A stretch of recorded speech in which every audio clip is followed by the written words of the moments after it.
akwai wanda ya rubuto tambaya, idan na ce Allahumma salli ala Muhammadin wa alihi wa sallim, shin na yi salati? Haka mafi yawan malaman sunna suka ce, wanda ya ce Allahumma salli ala Muhammadin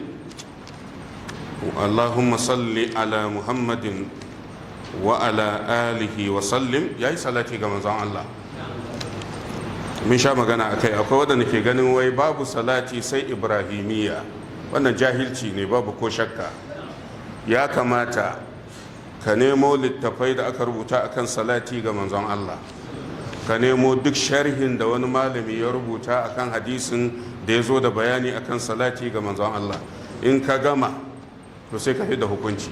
Kafin ma ka gama nazarin hadisan da littafan, wallahi da ka sani cewa salatul ibrahimiyya ba ita kadai bace salati a sunnar manzon Allah.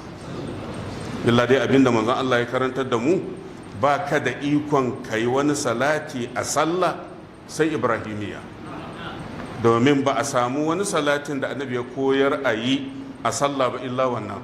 Musamman ma annabi ya karantar da sahabbai ne saboda me, saboda ta salati a cikin sallah. Amma banda cikin sallah fa za ka ga riwayoyi daban-daban sahabban annabi Muhammad, domin duk inda za ka yi riko da sunnar manzon Allah dole sai ka girmama fahimtar sahabban annabi Muhammad sallallahu alaihi wasallam. In ka dubi fatawar lajina mujallar na 24 shafi na 167, ba laifi ba ne don kayi wani gajeren salati idan ma'anarsa ta inganta, kuma idan ba a cikin sallah ba ne to sai